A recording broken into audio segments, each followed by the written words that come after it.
हम ममता झा समस्त मिथिलावासी के गोर लागै छी। बरक परिछन गा बजा रहल छी। जय मिथिला, जय मैथिली, जय माँ जानकी।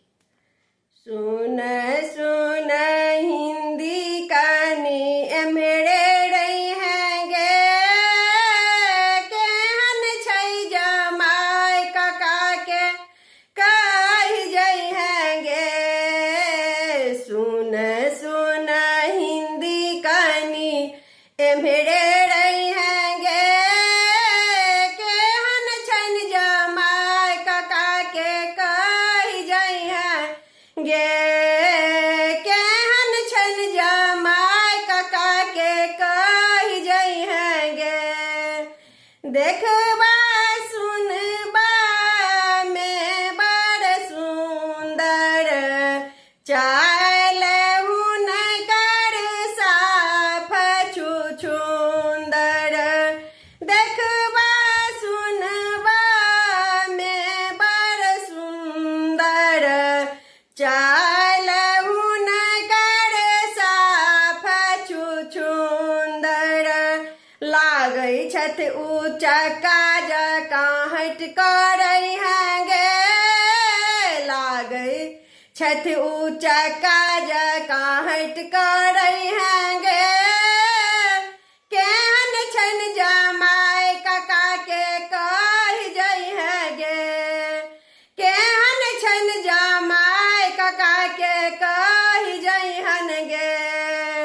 साउनक बेंग जकाँ टर टर करई छथि, अनट बनट से दिखन बाजई छथि। साउनक बेंग जकाँ टर टर करई छथि, अनट बनट सदिखन बाजई छथि। हाथ छनी बसल कनी हट करई हैं गे। हाथ छैन बसल कनी हट करई हैं गे।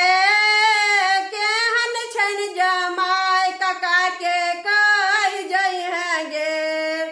केहन छन जमाय काका के कहि जई हैं गे।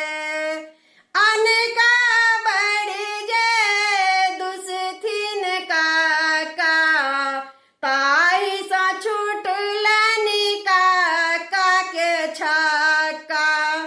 अनका बड़ी जे दुसथिन काका, ताहि सा छुटलनि काका के छक्का।